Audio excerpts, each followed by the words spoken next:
You are listening to A Scary State, and this week we're talking about Alaska. So, Lauren, Yes, Kenzie. let's get scary. Let's do it. I'm excited about Alaska. I need to start getting creative with these intros. Yeah, I think we do need to get creative with these intros. I mean, I like the intro, but I just mean why I say just Alaska? Why not say, start saying like the nickname and have people try to guess? Not really guess because we can't hear you and you'll know what the state is before when you look at the title. Correct. But the intro could be like the last frontier state. And then you go into Is that what Alaska is? Yeah. Oh, nice. Yeah. That would be fun. Well, we'll put it on my ideas list that's on my notes app in my for our next season iPad. Yeah, I have a couple of ideas of how I want to change things, and I'm like, ooh, great idea. Write it down. I started to make a list of like, if I hear a really good story, I've started to make a list of like, okay, potential states. Like, I know you have a list because you've done it before. You're like, okay, these are the states I want to cover now. So this was just like the forensic file stuff, right? Like, oh my God, almost over. But then I added more. Oh my God. So I guess should we just jump on into Alaska then? We might as well. So part of Alaska's allure is melting, but it's not all bad news for the 49th state's glaciers.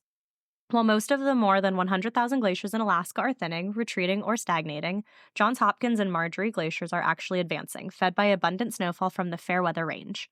These are just two of the icy wonders in the 3.3 million-acre Glacial Bay National Park in southeast Alaska. The last of the bay's 4 glacial periods began about 4,000 years ago, leaving today's glaciers in its wake. Take a sea kayaking trip out of park headquarters at Bartlett Cove to get a closer look at these icy Alaskan phenomena, or see the wild expanse from above on a flight seeing expedition. That would be cool. If you're lucky, you'll see a moose or bear swimming across the bay.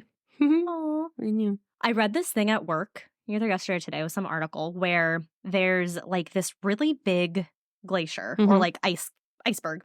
And it's set up in a certain way that water rushes under it. And because water is getting so warm, it's slowly like melting this glacier. And if it melts fully, it'll raise sea levels by 2 feet. Damn. But like, that's a lot. Like, if you think about all the water in the world. 100%. So scientists are like getting real scared. Well, because what are we at? Like, that doomsday clock where midnight's at the top? We're at like 12 minutes, 59 seconds. And like, I think we're less than that. I think we're at like 2 minutes and 23 seconds. Well, yeah, we're like at the time like 11:59 and like 58 milliseconds. Something like that. Yeah. Yep. We're not around for a long time. Only here for a good time. That's not even happening, so. Trying to, anyway. Alaska deserves its reputation for being cold. Much of the state is covered in a layer of permafrost, permanently frozen soil. I didn't know that. That's what that meant? I guess I didn't really think. I never thought of it. I never thought of it. I was like, yeah, permafrost. Like, cool. Yeah, like that's a thing I know. But also no one's ever asked me to describe what it is. Yeah. And so when that was in there, I was like, didn't know that. I didn't either. So it is home to the largest glacier in North America. Called the Bering Glacier, it's 2,250 square miles, about the size of the state of Delaware. What this means is the northern and western coasts are tundra landscapes, flat and treeless with whipping winds. Brr. Approximately 90% of the world's sea otters live in coastal Alaska. They like really cold water? Okay, sorry, I'll keep reading. Many live in the waters surrounding public lands, including Kodiak National Wildlife Refuge, Kenai Fjords National Park, and Glacier Bay National Park. Southern sea otters range along the mainland coastline of California from San Mateo County to Santa Barbara County and San Nicolas Island. The temperature in northern Alaska dropped to negative 80 Fahrenheit in 1971, marking the coldest temperature ever recorded in the United States. Yuck. Alaska is called the land of the midnight sun because for over 2 months in the summer, and in the northernmost part of the state, the sun doesn't set at all. And then there's a couple months when it doesn't rise at all. Kenzie's dreamland. Okay, would you take 2 months of total sunshine for 2 months of complete darkness?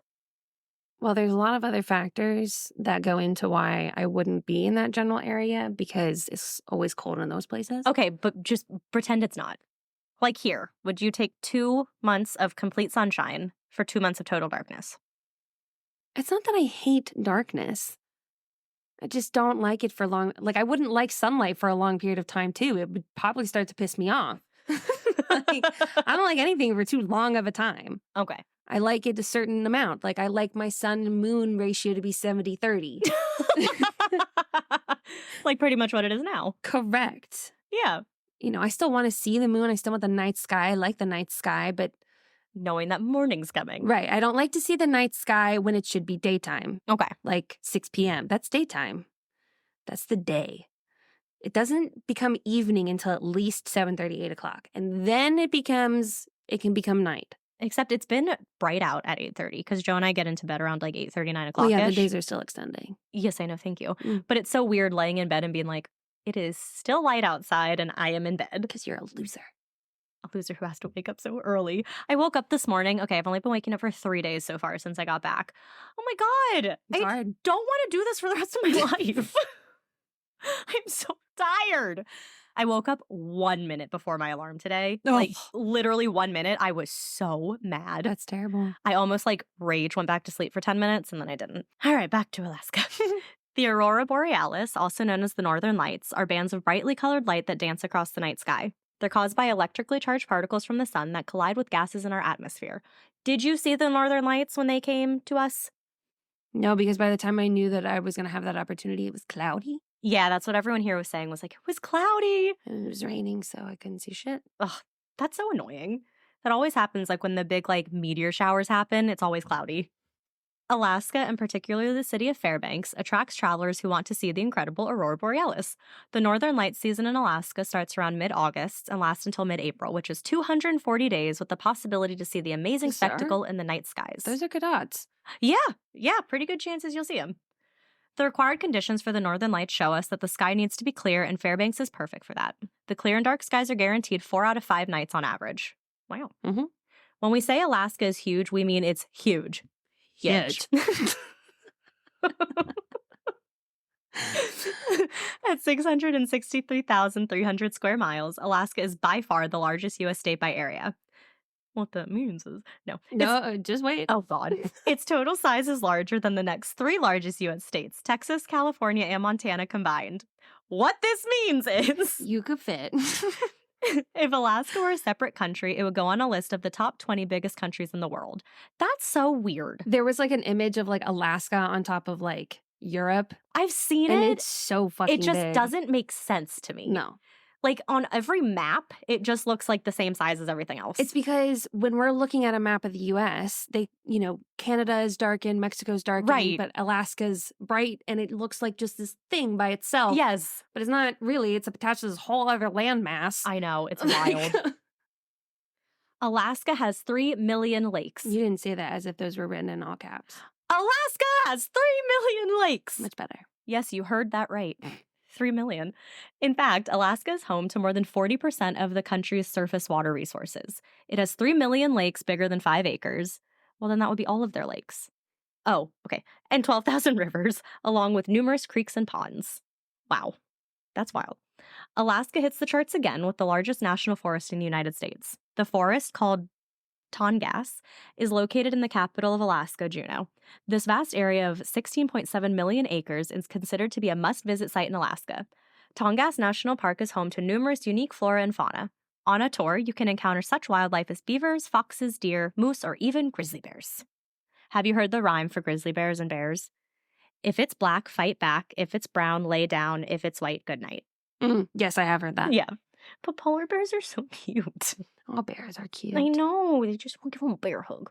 Well, it would be the last hug I ever give. Honestly, I wouldn't mind going out that way. Would we choose the bear or the man? Always the bear.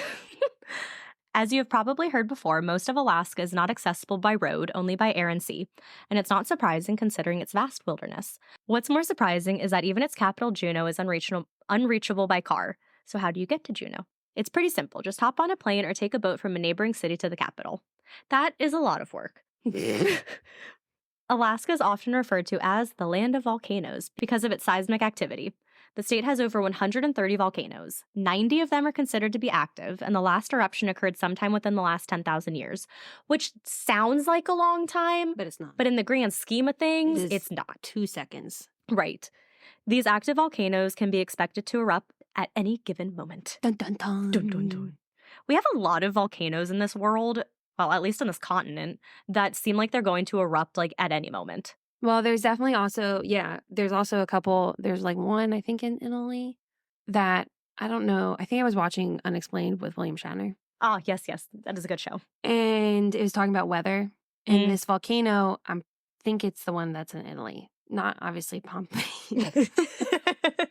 Not that one, but a different one. And not only is there like a town really, really close to it that would get obliterated like Pompeii if it were to erupt, but apparently it could throw us into like a whole second, third, fourth, whatever number ice age we'd be on, because there'd be so much smoke. Yeah. That not that we would necessarily like, we're going to get touched by the lava or something, but the smoke is going to cover so much of the sky that it'll cover the sun. That is so freaky. Yeah. And those, I'm telling you, weather, I'm to the point where I'm like, we could make that a little bit better if we were a little bit nicer to the earth. All the things that the earth does all on her damn own, I'm like, we have no say. No. We have no fucking say. No say. Yeah, there are some things that if we had been better, we'd be better here. Right. But yeah, there's some things where if she wants to do it, she's going to do it. That's scary. Those are the ones that scare me the most. Oh my God, I know. Yeah. Oh.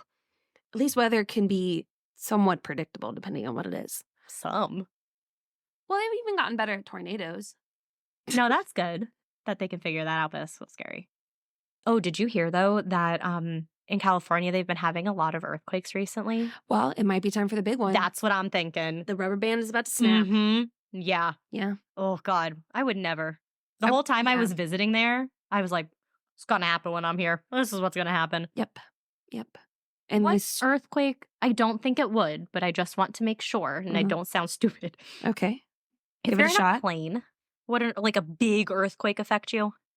I think it depends on how big the earthquake is and where in the sky you are. Okay. I think if you're coming in for a landing, maybe if it's like a really big earthquake and really shakes like everything. Yeah.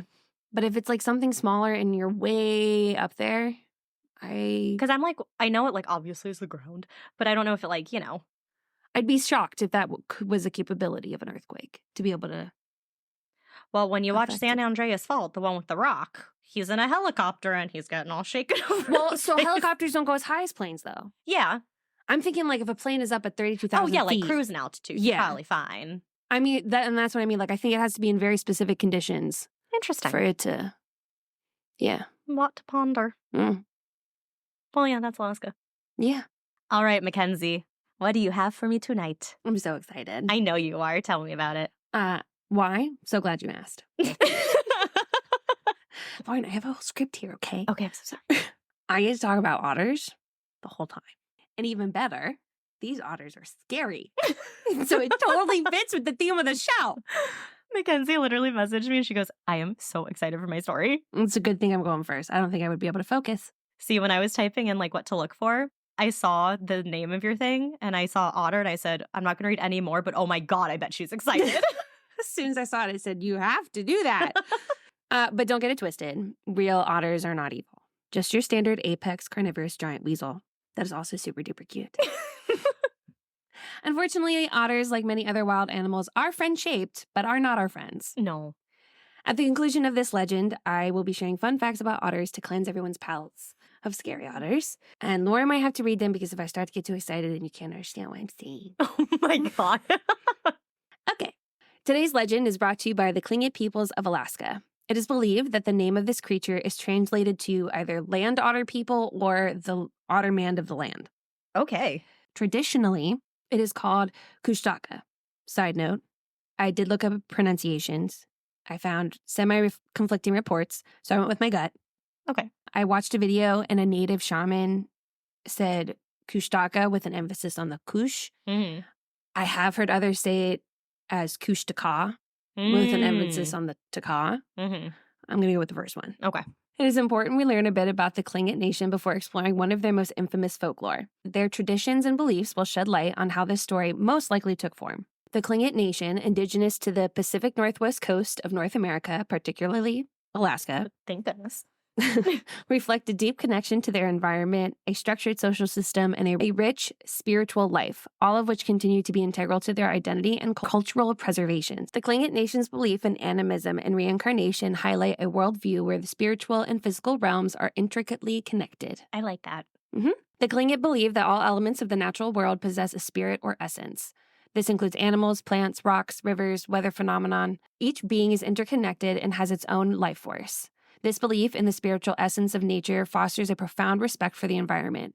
Hunting, fishing, and gathering are conducted with rituals and prayers to honor the spirits of the animals and plants taken for sustenance. Certain animals hold particular spiritual significance and are often associated with specific clans. For instance, the raven, an eagle, or even a wolf are essential to Tlingit cosmology and clan identity. Ooh. Totem poles adorned with these and other creatures symbolize the unity of the human and spiritual worlds. The Tlingit view life as a continuous cycle where death is not an end but a transformation. Souls are believed to be reborn, often within the same family or clan, ensuring the perpetuation of lineage and ancestral wisdom. Well, that's so cool. I know, right? When a child is born, they may be given the name of a deceased relative, signifying the return of the ancestor spirit. This practice emphasizes the belief in the ongoing presence and influence of past generations within the community. Shamans play a vital role in recognizing signs of reincarnation. Through dreams, visions, and spiritual communication, they identify the reemergence of ancestral spirits in newborns, reinforcing the continuity of the clan's spiritual heritage. I wonder if, like, you know how kids remember their past lives? Yeah. Like when they're younger and then they kind of forget. I wonder if anyone in this, like the clans or the tribes or whatever, talk about like a past life and it matches up with someone in their like lineage. It might be. I think the shamans are the main ones that can have that connection kind of thing. But I don't know, maybe. Oral traditions emphasize stories that illustrate the principles of animism and reincarnation. These tales convey moral lessons, historical events, and cosmological insights, often featuring animals and natural elements as central characters. This perspective shapes their interactions with the environment, their social structures, and their cultural expressions, maintaining a continuous and living link to their ancestors and to the natural world.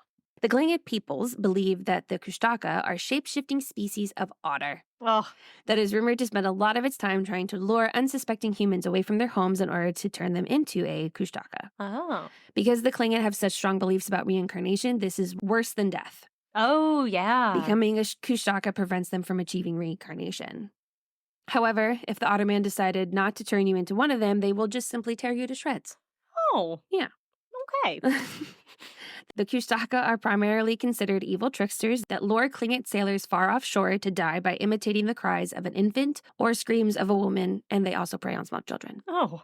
There have been a few stories about the Kushtaka exhibiting benevolent behavior. Okay. Benevolent behavior.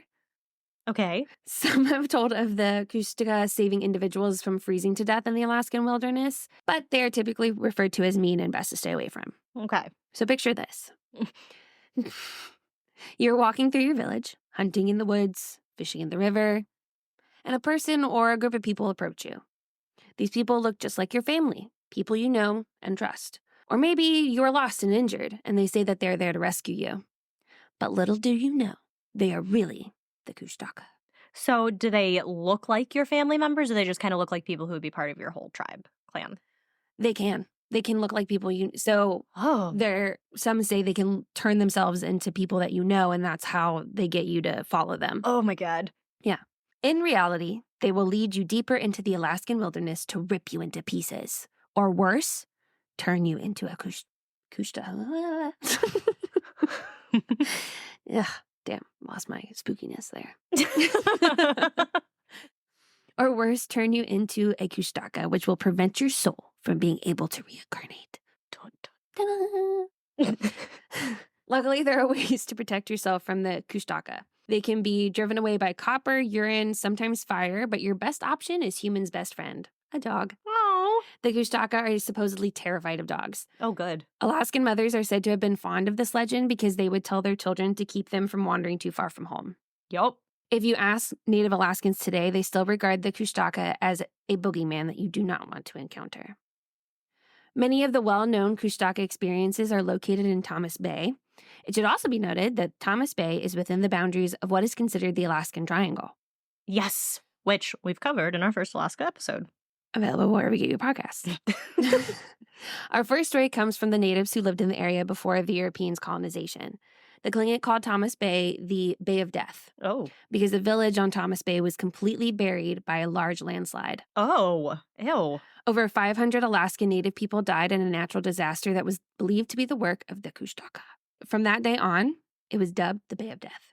Yeah. Another famous story of the Kushtaka is the Thomas Bay Devil's Incident, which was described in a book called The Strangest Story Ever Told by Harry D. Kollip. Kollip shares his horrific tale about the time he and 3 prospectors had an up-close and personal encounter with several huge, hairy creatures that almost killed them in 1901. Ooh. The men had set out to find gold in the mountains near Thomas Bay. As you do. Mm-hmm. They had been told about the gold by a local native guide and decided to send one of the men to explore the region first. By himself? A man named Charlie was the best prospector and mountaineer among the group. He took off in his canoe with his supplies to locate the area and return with samples of gold and to map the location. Well, that's dangerous. Why send everybody up there if there is no actual gold? Send somebody up first. And if you can, why lose a whole group when you can just lose one? Yeah. Yeah. When Charlie returned to camp, he managed to bring back a sample of quartz encrusted with gold flakes and a wild and frightening tale. This is what Charlie told them occurred as he was securing said samples. Yes. He noticed what looked like a group of natives running down a ridge near the S River. ESS, by the way. Okay. I was picturing a river shaped like an S. Maybe that's why it was the S River. Maybe. As they got closer, he saw that they were large, hair-covered men that moved like galloping and hopping, or as he put it, quote, they ran like monkey devils. Okay.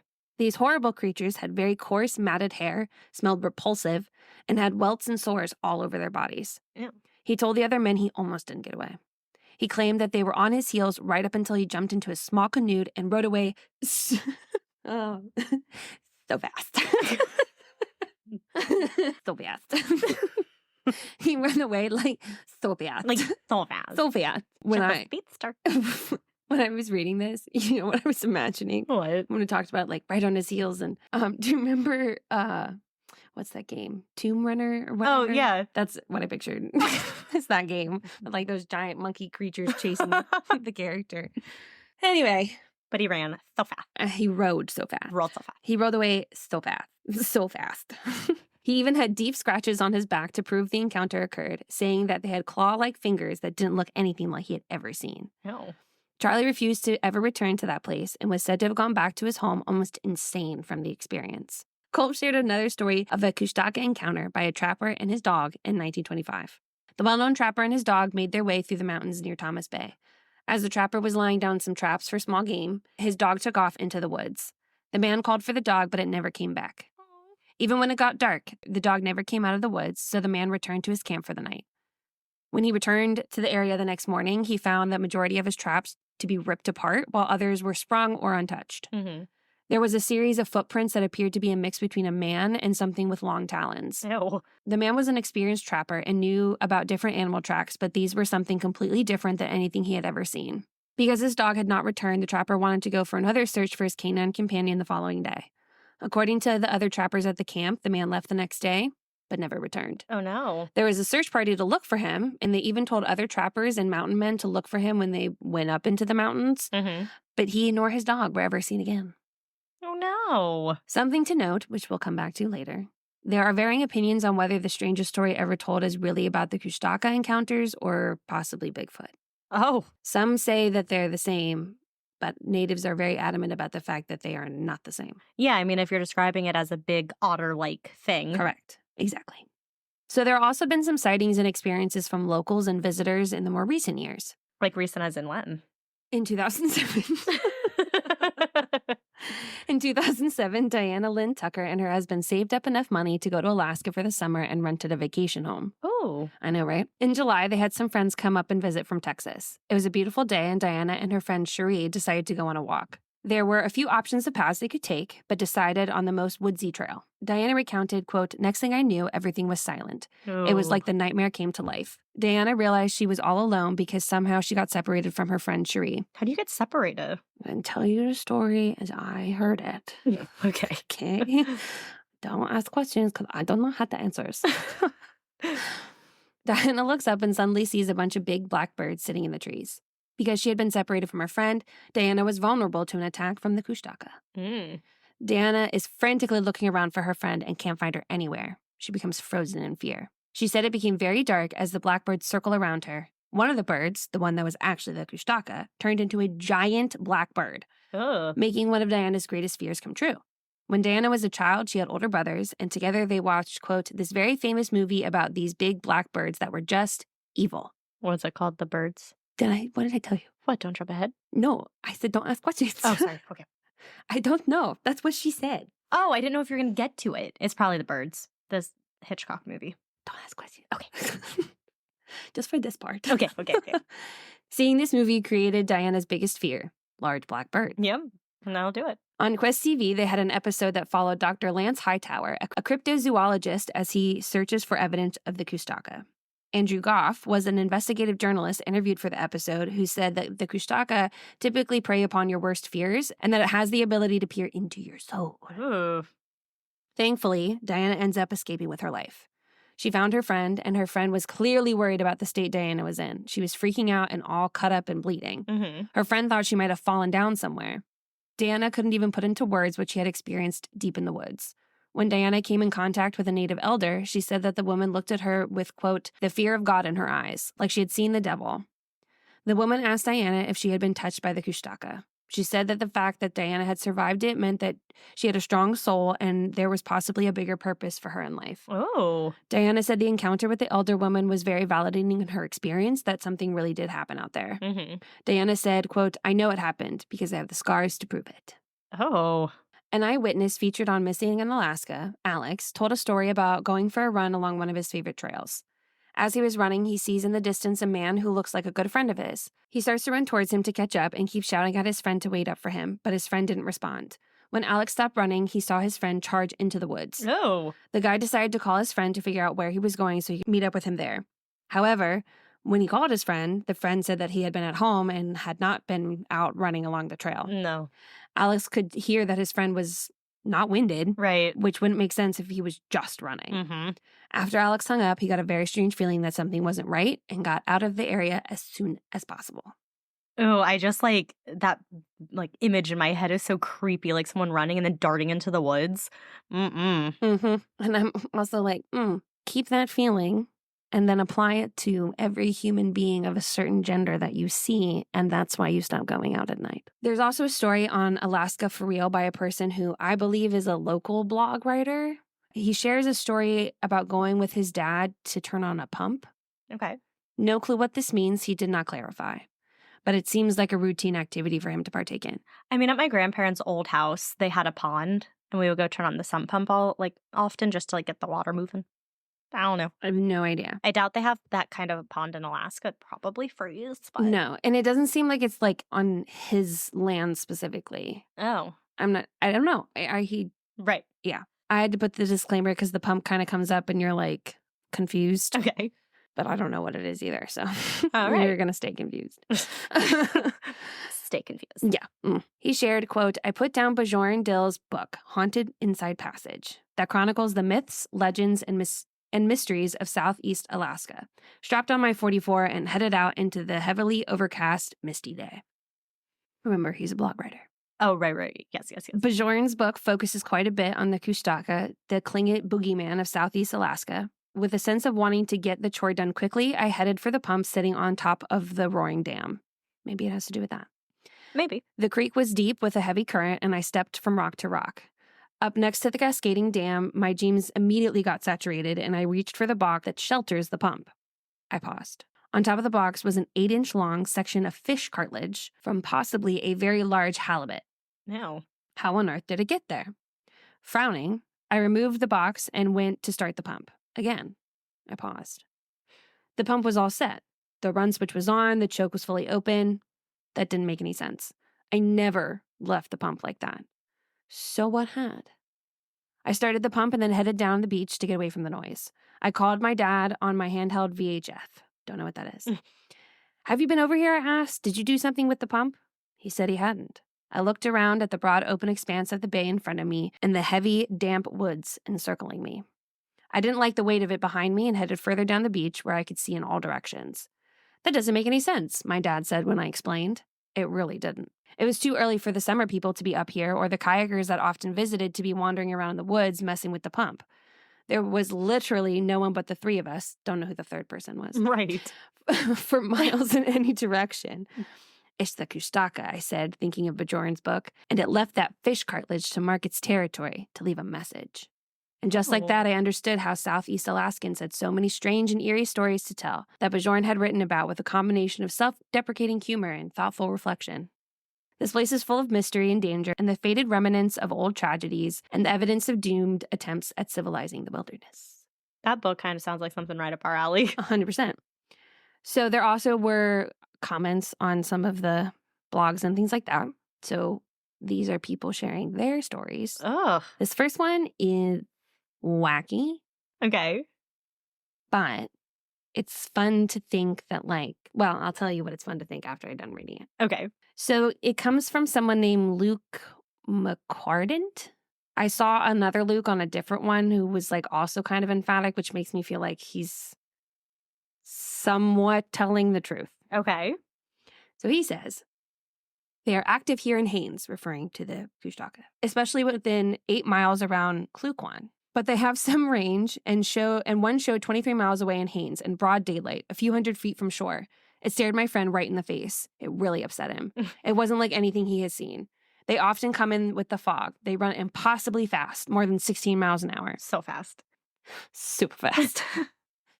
It's easy to know their speed because they often scream when they run. They shriek, they laugh, they cry.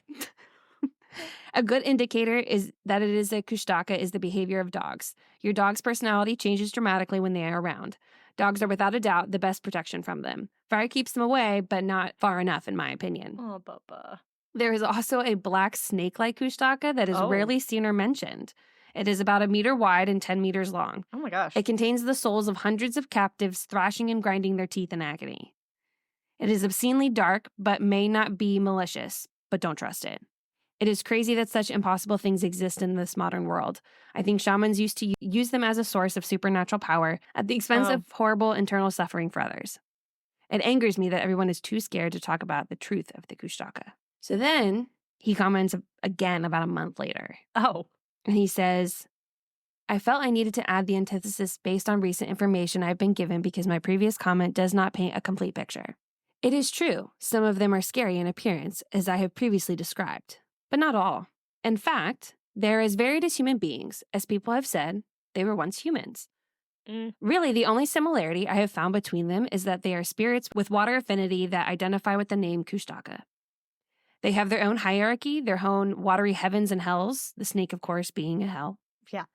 They are very psychic.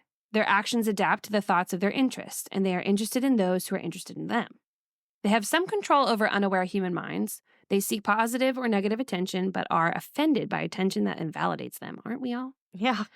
Like water, they change in response to the surface they flow over. And like water, they reflect what is projected on them. But really, they are no worse than people in general. I still want to free the Kushtaka in agony, but now I see that some are happy to be where and who they are. And no, I don't eat my fish raw, if you're wondering. Question. Like an otter would do. I don't know if this is a thing that you found or if it is even a thing at all. If you say their name more, like, does that like draw them to you or give them power? I only saw one person say that. Okay. Because that's kind of what I think whenever there's like a name of something. It's like if you say the name, it draws it to you. Like Voldemort. Right. They, like, it's definitely considered a boogeyman that, like, you just don't talk about too often. But I really only saw, like, one comment, somewhere about, like, not how many times you can say it or whatever. Okay. No one else said anything. And, like, the native people that were in the videos who were, like, either not shamans, but, like experts, that kind of thing, they said it. Okay. So I think it's okay. Because I thought about that too. Yeah. Because we've definitely covered some where you should not I'm just say the hoping name. that it's, like, really fucking far away. So Well, Alaska is really far away. exactly. Like, Really far away, though. super far. So far. So far. So I kind of have some theories. Not like, theories. Theories about what? About, like, what it is and how it came to be. Oh, okay. And so, like, we have some theories from, like, anthropologists and, Mhm. like, their anthropological Ooh. idea. It's like science-ish. Like, if you could trust that this actually happened, Science adjacent. then, yeah, it would be some pretty good scientific evidence of this idea that they have come up with. Okay. And then we also have, like, what natives believe. Mhm. And I end with that one because I'm like, well, that's kind of why we're here. Right. And yeah, so we're going to go over some of those. Well, kind of. We're not really going to go like too deep into it. It's just they were there. So I was like, okay. Yeah. Professor of anthropology at the University of California, David Cornfield, said, quote, "We make sense of behavior of a pet, dog, or a filmed otter by anthropomorphizing." Jesus. Yeah. The animal by ascribing to it a human intellect with human values, goals, and reasoning abilities. Mm-hmm. Otter behavior can seem very human to us, and this can be misleading. The ease with which an otter can be anthropomorphized may offer a possible explanation for how the Kushtaka legend came to be, especially for animals typically seen as positively adorable. Yeah. Richard Barazul from the University of British Columbia in the anthropology department published a master's thesis called The Tlingit Land Otter Complex, Coherence in the Social and Shamanic Order. Interesting. He says, quote, "The land otter was probably perceived as the most human-like animal in that environment. The sea otter had a prestigious place in Tlingit society as the bringer of wealth during the period of the fur trade until its near extinction in the 19th century. Mm. However, it is the land otter that occupied a prominent place in the belief systems of the Tlingit. Particular attributes of the land otters led to the perception that it has the ability to create a symbolic bridge uniting human and animal. It was seen as an ambiguous figure which had the ability, like the Tlingit themselves, to function well both on land and in water. The Tlingit believed that if an individual disappears in a blizzard or drowns or gets lost at sea, they have, quote, gone to the land of the otter people, meaning that they have been captured by a Kushtaka. Oh my gosh. There are thousands of reports of missing people in Alaska. Some believe that some of the disappearances could possibly be the work of the Kushtaka. Well, yeah. So, science-ish, is it a new species? Oh, yeah. That's always what people like to say. Mm-hmm. So, like I said, this Quest TV thing, following this cryptozoologist, again, this investigative journalist, which I agree with him with what he says. He says, quote, "Science does not know everything. We are discovering new species all the time. That is, there are new and undiscovered species waiting to be found, including very big animals." Mm-hmm. So on Missing in Alaska, there's like these 3 guys that go do these investigations. I don't know if all of them are always associated with a cryptid or what. I'm assuming so. Yeah. But yeah, so they're trying to look for this thing, thinking that maybe it's responsible for all these people going missing. Ugh. And one of them, his name is Jax. Okay. After their first night exploring the Alaskan wilderness, they found a large clump of long brown fur hair type thing. They sent this evidence to a lab for examination. Rick Mueller, a biologist who is an expert on native Alaskan species, completed the analysis for the team. He tells Jax that the DNA analysis reflects that the fur they found is indeed river otter. Oh. But he also tells them that they have never seen a hair that long on an otter before. Mueller said to Jax, as he showed him another sample of a typical river otter fur, quote, "The sample that you supplied was 3 to 4 times longer than what you see right here, which is very abnormal." He goes on to say that, quote, "Longer hair is usually reserved for your non-aquatic animal." Jax asked him if this could possibly be a genetic anomaly or possibly a subspecies that hasn't been identified. Mueller reiterated that it was nothing he had seen before and that the sample had him mystified. I do think there could probably be a lot of species that we just have never seen before. The Guinness Book of World Records has literally a man like over 8 feet tall. And the only reason he wasn't considered Bigfoot was because he wasn't hairy. But if he had whatever condition makes you have super hairy, Mm-hmm. he's just one genetic thing away from a Bigfoot. Yeah. So they're definitely there. Oh, yeah. 100%. Absolutely. But we're assholes and not very welcoming to things that are different. No, we are not. Anyway, the Alaskan... Because someone would try to kill Bigfoot. Yeah. Whatever they saw, instead of just letting it live in peace. Especially if it was like, it truly was like a humanoid, like a subspecies of human. Yeah. Just saying, we don't treat other humans. No, we don't. That are new to what we're used to seeing very different. Nicely. Alaskan natives are adamant about the fact that the Kushtaka is not to be confused with another version of Bigfoot. Yeah. Someone named Nathan left a comment on visitcryptoville.com by saying, quote, I really enjoyed your article and agree with many of your characterizations. However, being a resident of Southeast Alaska and being married to a Tlingit Hadia, I must disagree with your assertion that the Kushtaka and Bigfoot are the same creature. Though there are Bigfoot stories in Southeast Alaska, all of the stories I've heard, some firsthand accounts, mostly secondhand, about the Kushtaka suggest it is more of a spiritual entity than a flesh and blood humanoid. I agree that it would be seemingly impossible to prove the Kushtaka's existence, just as it seems impossible to prove beyond doubt the existence of ghosts or demons. I have heard from numerous sources about the baby-like crying and the woman's screams in association with the Kushtaka. They attempt to appeal to your curiosity to lure us in. So the myth says anyway. Thanks for the article. The Missing in Alaska narrator sums it all up very nicely at the end of the episode by saying, quote, the idea that any evil force can take on any identity it wants might be the most frightening legend of all. Yeah. Could that be the lesson at the heart of the otter-man lore? Is it simply a warning that even the most innocent-looking being could be concealing a sinister side? Yes. Or is it possible that evolution has created a unique creature, one much larger than its cousins with different features and an eye toward human conquest? That.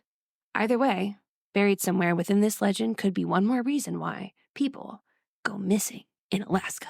In conclusion, I love otters, and I'm going to tell you some really cool facts about them. Okay. Should you decide that you want to love them too. Okay. So we're going to start with river otters, specifically the North American river otters. There are 13 species. There are 2 in North America. The North American river otter and sea otters, my favorite. So we're going to talk about river otters first.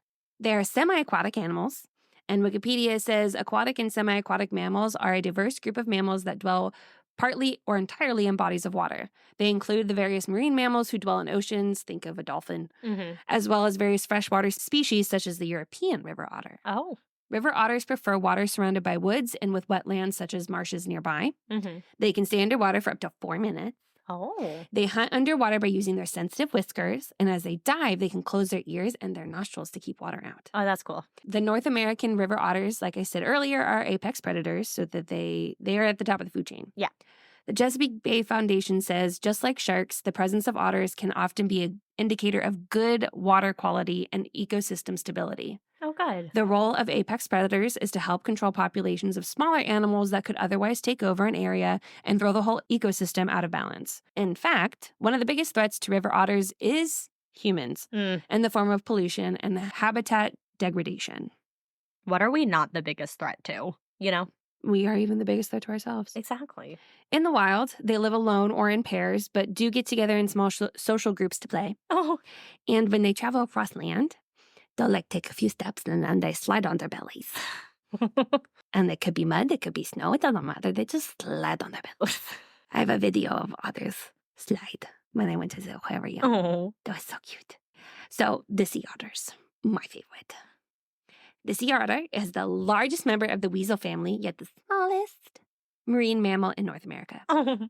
They were hunted to the edge of extinction by fur traders in the 18th and 19th centuries.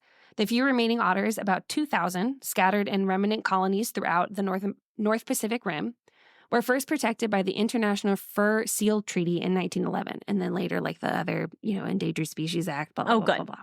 Sea otters eat 25% of their body weight in food every day and can dive up to depths as deep as 250 feet. Jeez.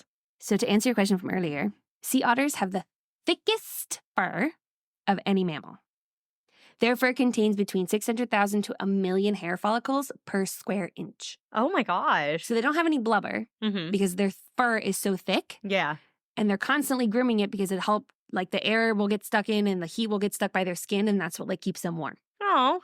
But an otter pup, their fur is so dense that they literally cannot dive underwater. It's like trying to dive underwater with a life vest on. Oh. And so that's why you'll see them kind of just floating while mom goes and forage, because that's all they can do. That's all they can do until they get their adult fur. That is cute. I know. But that's why they live in the cold, because if they didn't, it's going to get hot as shit. That was the question. I was like, what question did I ask that you were finally answering? Because they're thick. Thick boy. They're thick boy or girl. Or girl. Sea otters can stay underwater for up to 5 minutes at a time. Oh. I did see one other thing that said river otters can stay underwater for up to 8 minutes, but so I'm thinking it might depend on the species. Yeah. So sea otters are also really cool because they're super smart and they use tools. Oh. And so they'll usually use like a rock to help them get, clams open and things like that. And they have these little pouches. And like think of like a kangaroo, but like smaller, Mhm. like not to like fit a baby, but to put their rocks. And so it's like they have pockets. That's so cute. And they fit all their favorite rocks in their pockets. And that's where they keep them, in their little pockets. That's so cute. Sea otters love resting in groups, and researchers have seen concentrations of over 1,000 otters floating together. Oh, it's like a little otter island. They call it a raft. Oh. They will wrap themselves in seaweed to keep them from drifting or hold hands. Oh, I love that. Most importantly, sea otters are essential keystone species. The U.S. Department of Interior says a keystone species is a species that is critical to how an ecosystem functions because it has large-scale effects on the communities in which it lives.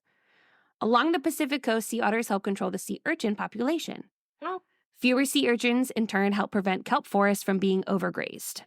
We get most of our oxygen from the ocean. Oh. In California, research has found that sea otters also enhance seagrass beds, and in Alaska's Glacier Bay National Park, sea otters' expansion into the area marked a gradual return of a more diverse ecosystem. How cute. So they are super duper important. Yeah. It's like they're like bees in the marine Oh, I love that. marine mammal world. Yeah. You can't take them away. Whereas everything Protect the bees. Yeah. Protect the otter. Everything's connected. So you screw up one, it might take a while, but eventually, Mm-hmm. yeah. But yeah, I think most of our oxygen comes from the ocean because of all the phytoplankton. That's And really then interesting. Kelp forests and things like that. Yeah. So they're making sure that we can still breathe. And they just look like little foreign teddy bears. Oh, with the little paws. I'll let you live in this little happiness for a little bit. They're so cute. I love them. Well, we can love the little cute sea otters.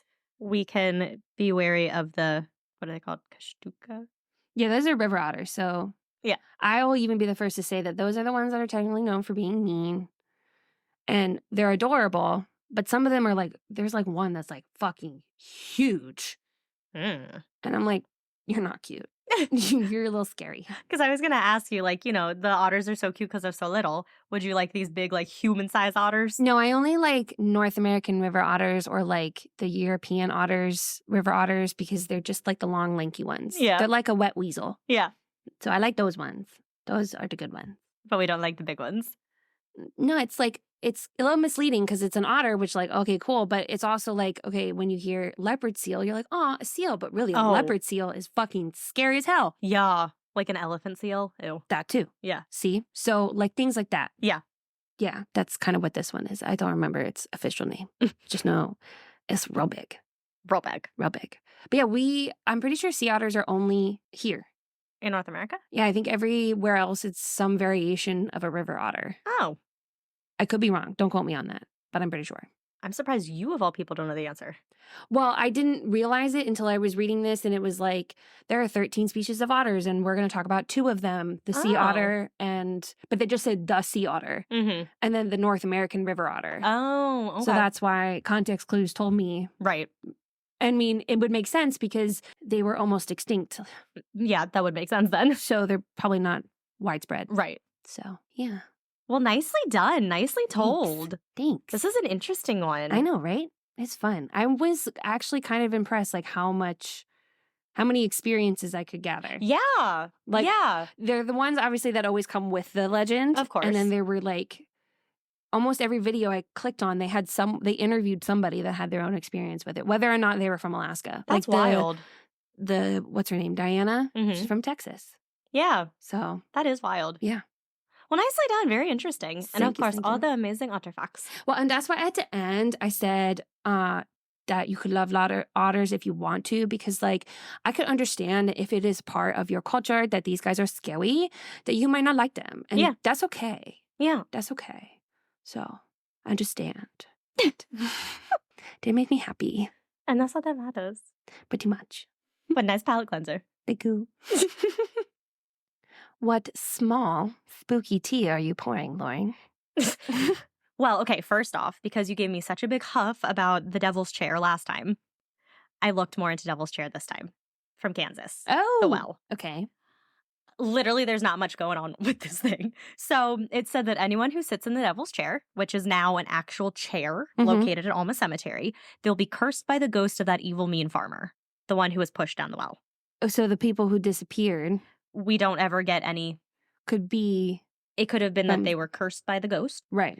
Now people who sit in the chair will go missing. So just like those teens all those years ago, they also now will go missing. And it's called the Devil's Chair because the man it's named after was mean both in life and in death. Oh, see, how hard was that? Well, that was all the information. And I was like, that would have been perfectly satisfying. That answered all my questions. So happy I could help you. Okay, but so for tonight, ghost ships, baby. Woo! And you know I love my ghost ships. So today I'll tell you the story of the SS Baychimo, often known as the ghost ship of Alaska. Okay. And this is unlike other ghost ships I've talked about. So when you think of ghost ships, you typically think of your old ship that's sailing the seas forever with its ghostly crew aboard. Well, those ones usually serve as a warning, a bad omen for things to come. Well, the Baychimo is completely different. Oh. So it was a steel-hulled, 1,322-ton, 230-foot or 7.1 meter long cargo steamer owned by the Hudson Bay Company. Oh. She was originally built in Sweden in 1914 and embodied robust Nordic shipbuilding techniques. Oh.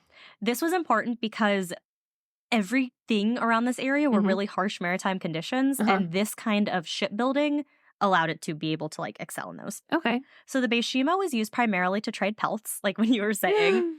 I know.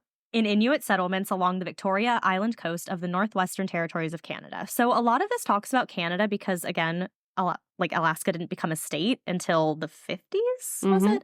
Yeah, so this all happened in 1914. I think it was 1949.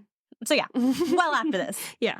So when she was built in 1914. What's crazy is that means that Alaska became a state 10 years before my dad was born. Ew. Yeah. Alaska became a state after my grandma was born. Ew. So actually Hawaii and Alaska weren't states when both our grandparents were born.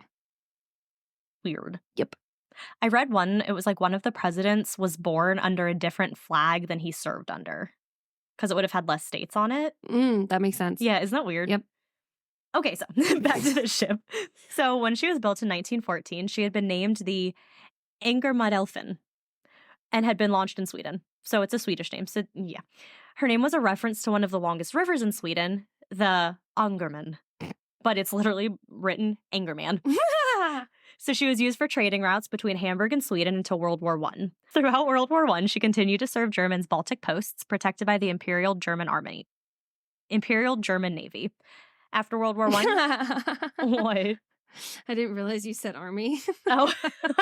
I'm like, yeah, that wouldn't make sense. Yep, nope. After World War I, she was passed to the UK and was used as part of the reparations by Germany for shipping losses under the Treaty of Versailles, as all German ships over 800 tons were confiscated and divided between France, Great Britain, and the US. And that's what started the catalyst for World War II. And yeah, what you were saying, I remember one of the stories you talked about, you were like, oh yeah, they were referring to World War I as the Great War because they thought it was going to be the only one. A lot of the articles were referring to it as the Great War as well. Yep. 1921 is when she was acquired by the Hudson Bay Company for $18,000. This is when she was renamed to Baychimo and was based in Ardros in Scotland. While here, she completed 9 successful voyages along the north coast of Canada, visiting trading posts and collecting pelts, weapons, tobacco, sugar, and tea. So back to the Hudson's Bay Company real quick. So they have a long nautical history under their belt, having made countless canoes, boats, steamers, paddle wheels, and schooners. But one pattern that seems to come from the Hudson Bay Company, many of their vessels met an untimely end in tragic wrecks. So the Princess Louise, a.k.a. Olympia, Anson Northrop, a.k.a. Pioneer, please don't hate my pronunciations, La Boucherie, and Bemoun all sunk. Aklavik sank after it caught fire. The SS Beaver, Cardborough, Mount Royal, and Nascope all wrecked. So they don't have a great track record. Things are sinking, catching on fire, and just wrecking. But technically, this boat they didn't make, they acquired. That is true. So that is true. That makes a difference. Because she did 9 bad boys, and she's a rock star. So what happened to the Baychimo has gone down as one of the biggest mysteries in Hudson's Bay Company history. Okay. So still a tragic end. Well, yes, because it went to the company that already has bad juju and residually brought the juju. Correct. So, like we said, she had those 9 successful voyages until October 1st, 1931. So, this particular voyage was being led by Captain Sidney Cornwell with a crew of about 32, which is the typical number of people in like a crew for a boat. She had just finished a trading run and loading the cargo with fur when a surprise blizzard trapped the Baychimo in pack ice. When you say she, are you still referring to the boat? You're referring to the captain? The captain's man. Okay, so the boat. The boat will always be referred to as she. Well, Sydney, I didn't know. I assume Sydney was a man. Given the times, correct. Yes. But I just wanted to make sure. Yes, no.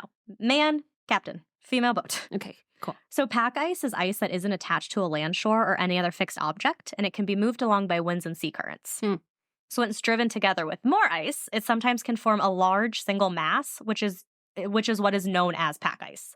Or a big iceberg. Not like an iceberg, it's just like a big, just of ice. Okay.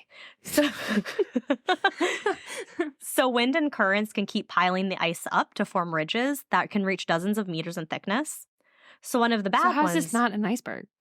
Because an iceberg is one big, like, collection of ice that was always one thing. This is just ice that keeps getting pushed into each other. So it's called pack ice. It's not an iceberg. And because it can kind of be broken up and it quacks like a duck. It creates ridges. So it's not an iceberg. And because it's more kind of like flat and covers a whole area, not just like a mountain. Yes. So one of the bad ones of these pack ice is the Arctic ice pack. So take a guess of where that would be located. The Arctic. So these Is this where we got the term ice pack? I don't know. Because these ice packs, they can exert tremendous force when hit by another object. So if it's hit by a boat, it can shear off rudders and propellers. It can also obviously get ships stuck. One short story I'll tell is of a ship, the schooner Jenny, who fell victim to the unforgiving ice around the poles. So this one happened down near the South Pole, but it goes to show that the ice around the poles is a dangerous hazard. So the schooner Jenny became trapped in ice. Titanic didn't sink for nothing. Right. So this one became trapped near the South Pole. It allegedly got stuck in 1823 in an ice barrier on the Drake Passage and wasn't discovered until 1840 by a whaling ship. The crew of the whaling ship made their way over to the Jenny and climbed aboard. This is when they were met with a grisly sight. The whole crew was dead. At that point, it's like 20 years later. Yeah. But, obviously no one knew when it went missing. They just see this boat. So they go, a lot of people just board boats that they see in the middle of the ocean, which we'll go over. Definitely not my first instinct. No, not at all. I mean, let me take that back. 100% my first instinct. But short enough of a reaction to be like, but probably best not to. Yeah. So they made their way to the captain's quarters, where they found the remains of the captain still sitting at his desk, pen in hand. Ew. The last entry in his log read, May 4th, 1823. No food for 71 days. I am the only one left alive. Ew. So these ice packs can be really, really bad and can get boats stuck to the point where you are not getting out. The Baychimo got stuck in the ice pack, causing the crew to decide to lower the anchor and temporarily abandon the ship. They did and traveled over half a mile on ice to the town of Barrow. So Barrow is said to be one of the coldest places on Earth, being 320 miles or 514 kilometers north of the Arctic Circle. So yeah, way up How there. can you go north of the Arctic Circle? The Arctic Circle's a whole circle. And so oh, that's like the whole thing. Yeah. Okay. So it's like north of that. So like where nothing grows, pretty much. It's like a separate landmass? Not a separate landmass. It's part of the Arctic, but it's like the Arctic Circle is where it's like kind of a divide that anything above that is where life doesn't form because it's so cold. I just, in my head, because I'm thinking of a sphere, I'm like, above the Arctic Circle, aren't we going back down the other side? I mean, maybe it's saying like the cutoff of the Arctic Circle and then like above that. It's like kind of where the line is. But I don't know. Space. Okay. So they only experienced 24 days of hot weather here, where hot is... I was going to say, what is hot? Just slightly above 0 degrees. That's what they consider hot. So they were able to take shelter at this town and get some food. They remained in Barrow for 2 days before returning back to their ship, hoping that some of the ice would have your melted by then. sanity, I guess. So by the time the crew arrived, they found that the ship had broken free of the ice. So they got back on. Then on October 8th, it was stuck again. But this time it was stuck really good. So they were stuck there for a week until the Hudson's Bay Company on October 15th sent an aircraft to retrieve 22 of the crew members and bring them back to Vancouver through Kotzebue, Alaska. 15 members and the captain decided to remain behind and keep an eye on the ship until it was able to get moving again. So they kind of did this to like, you have to clear off the snow from the rudders and make sure like all of the equipment's doing what it needs to do. And they also knew that there was no way they would be able to keep the ship warm and heated throughout the winter. They just didn't have the resources for that. So, a distance away from their stuck boat, they constructed a wooden shelter with hatches, tarpaulins, which are tarps, and other materials to wait out the winter. Throughout October and November, the crew would return to the ship every day to clear away ice from the ship's rudders and check on other critical pieces of equipment. Then, on November 24th, which is not an important day normally, it's only important in our story. I even did a little smiley face. Yes, Mackenzie's birthday. A powerful blizzard struck. What year? 1931. I think it was a Tuesday. Well, I can't think of anything. So. Nope. It was so powerful that it caused the crew to hunker down in their shelter for a few days. After toughing out the storm, the remaining crew ran back to Baychimo to check it out, only to find that the huge ship was nowhere to be found. Not a single indication had been left that a ship had once been anchored nearby.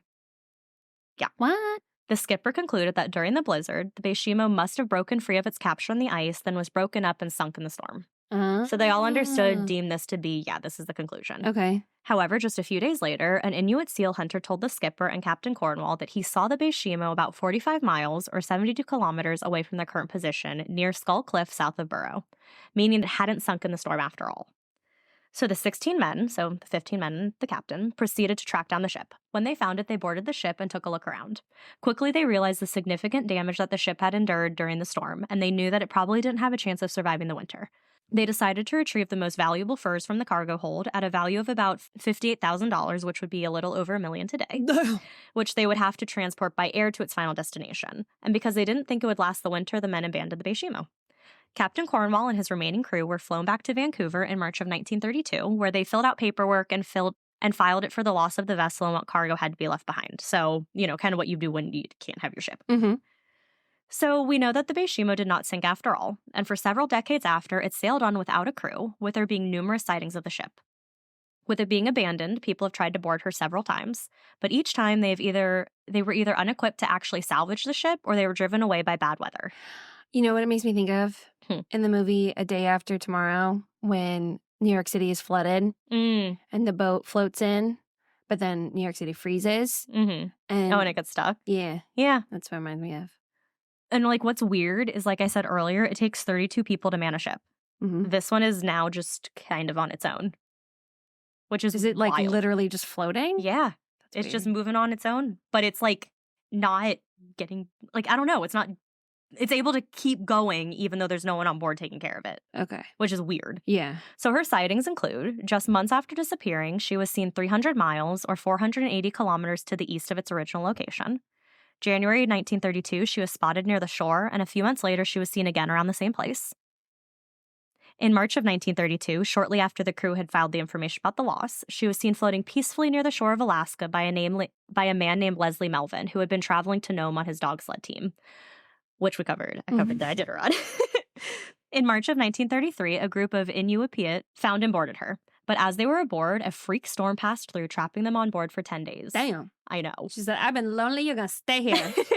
When the storm finally passed, the men hurried off what they deemed to be a haunted ship. Ooh. They said that any attempt to have her was not worth their lives. And even weirder, when they finally... She can't be tamed.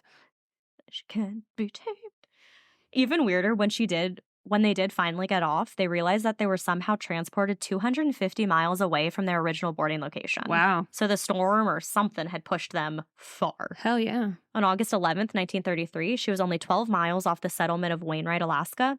So some local inhabitants, a crew from the trader, and a few others boarded the ship. The trader was a small schooner from Nome, Alaska, and the passenger on that ship was a Scottish botanist named Isabel Wiley Hutchinson. Is this a girl? She was on the schooner on an expedition to collect Alaskan and Arctic wildflowers. Interesting. At the same time that they were on the boat, a group of Inuit boarded the ship. They removed mattresses, chairs, and other items like sunlight dish soap, tarpaulins, a bucket of sweet pickles, and a silver toast rack. What? I know. Other items like a whaleboat, more furniture, and some other things like different items were also salvaged. Most of these items they did salvage are now in a museum. These are the last artifacts of this boat. Yeah. But that next day, the Baychimo was on the move again. Crew members from the trader said that they spotted her, quote, hurrying north to her private ice pan later in their journey towards Herschel Island in the Yukon.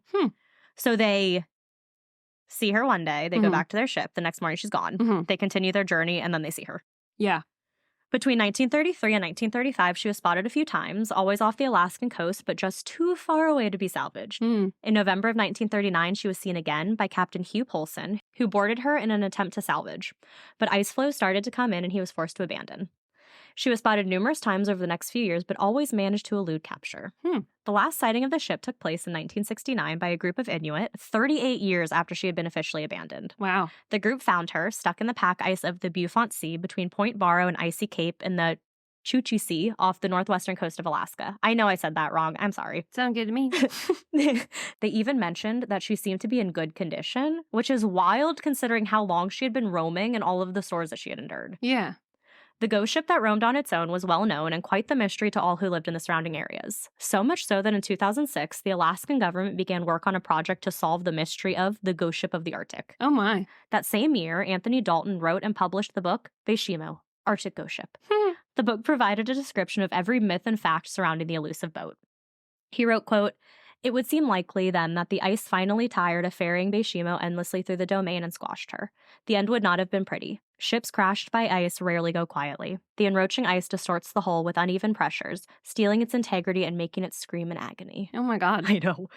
He doesn't give much weight to the sighting that allegedly happened in 1969, like many people don't think that was the actual last sighting, rather believing the last time it was seen was in 1962, but a party of Inuits and kayaks were on the Beaufort Sea just offshore from the North Alaskan coast. They claimed that they saw a ship with the name Baychimo written on it, so Bayachimo, so slightly different spelling. Oh, yeah. It has like an A instead of, it has an A. Of course. Instead of no A. Naturally. Yes. But as it does, the ship was immediately gone after the group reported seeing it. Quote, this is what Dalton said, quote, "The decks buckle, planking shattering louder than any volley of rifle shots. As the funnel collapses over what's left of the deck, it tears itself from its footing with mind-jarring squeals. Slowly, with no let-up in the terrible cries, she settles as the freezing waters invade her privacy. Oh my God. With a dreadful sigh, she goes under, and the ice closes over to seal her tomb." Okay, that's a bit much. So this is what Dalton thinks happened. So with the Alaskan government doing their searches for the Baychimo, they estimated that 4,000 ships have disappeared off the shore of Alaska. Wow. Yeah. So her fate since this last sighting is unknown, and since it's been 55 years since then, it is now presumed that she sunk and is sitting in Davy Jones' locker, though her wreckage has never been found. I found on Reddit, of course, that there is apparently gold aboard the ship, but taking it implies a pact with the devil. Of course it does. And that no one is able to get to the gold because they end up dying or being diverted away instead. Okay. So today she has a reputation of being one of the largest sailing ghost ships in the world. So that is the Baychimo. Kind of short story, but very interesting because it's not your typical ghost ship. She doesn't have like a ghostly crew sailing her. She's just she doing is the her own ghost thing herself. Yeah. The ship. Yeah. Wow. But yeah, so she hasn't been seen since 1969, but there's supposedly, but there's also so much of the water that we just don't know. Well, and also I was thinking about how many people are going up there. Right. It's not like exactly a populous area. Exactly. So, right. And I'm sure as ice continues to melt, people have to keep moving further south. Yeah. So maybe we'll find her, maybe we won't. But every like couple years, an article pops up where it's like, still no wreckage found from Baychimo. And it's hard to go scuba diving in cold water. I don't even think you'd be able to go scuba diving there. You can. I think you'd have to get some sort of like submarine type. Yeah. Because I feel like you would die. Freeze to death for sure. Yeah. Yeah. But yeah, so that's the Baychimo, a nice little ghost ship. Yeah. I love my ghost ships. Yeah. That's different. Different kind of ghost ship. She's her own lady. She's her own ghost. She has her own ghost. Yeah. And yeah, I like it because it's always like she evades capture. Like no one can have her. Can't be tamed. She wants to be on her own, free lady to roam as she pleases. She is an independent woman. An independent woman. She don't need no crew. But yeah, so that's Alaska. Yeah. It's Chile. One of the things I found online, well, I didn't find it online. I was watching TikTok with Joe. And I tried to find it online, but I couldn't. Is there's like this one page he follows and it's all these like creepy legends from different states. And it'll be these things that like, it's definitely AI like telling the story, but it's so freaking creepy. And two of the most entertaining ones were these Alaskan ones. And I wanted to find them so bad, but I kept finding yours instead. But it was like these creatures who will find you in the woods and they lead you to safety, but they're really leading you further into the forest and then you're never found again. But it wasn't them though. It was some other thing. Yeah. So I'm like, how many things do we have like in Alaska hiding in the woods just luring you deeper in? Yeah. Because it wasn't to like shred you to pieces. It was just you go in and you never come out. Which I bet are a lot of creepy things. It seems to be a lot of legends. Yeah.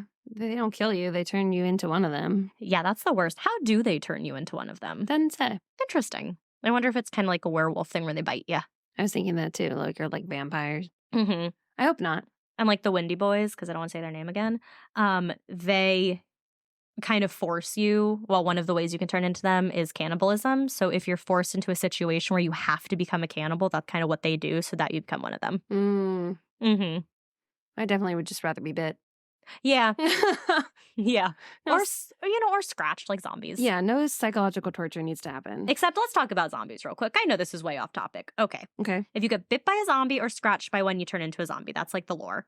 But then in Walking Dead, they're like cutting these zombies and the blood's fictional TV? Yes. The blood's fallen all over their eyes and in their mouth. So a cut will turn you into one, but getting their blood all in the parts of your body won't. I don't buy it. In the parts of your body? Yeah, like it gets in your mouth and your eyes. Yeah, then it definitely should turn you into it. Right. If it's just getting on the skin and there's no cut, yeah, maybe that. No, but it doesn't. And I'm like, there are some discrepancies here in your fictional TV show. Seriously, if you're gonna make it up, at least have some follow through. Thank you. Yeah, no, I agree with you. Gonna get off my little soapbox about talking zombies. I would instantly turn into a zombie. Yeah. I'm not running. I'm not doing any of that shit.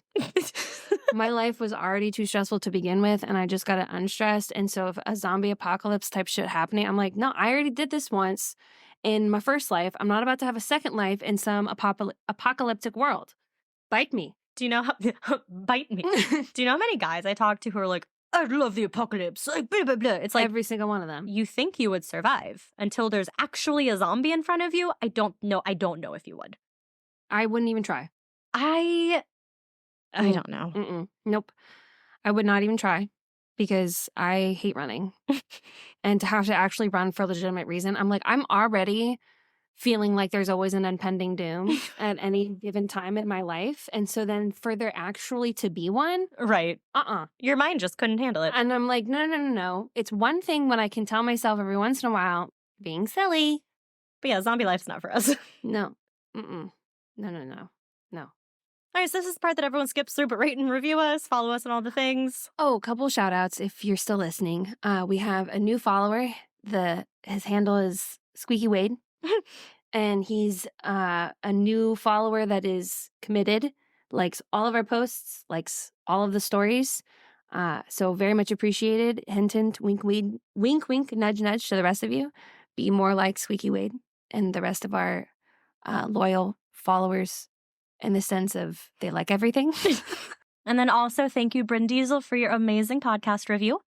We really appreciate it. Now that we have our new P.O. Box thing squared away, you will get your sticker. Yes, we're working on that one. Yes. So I guess stay scary. Stay safe.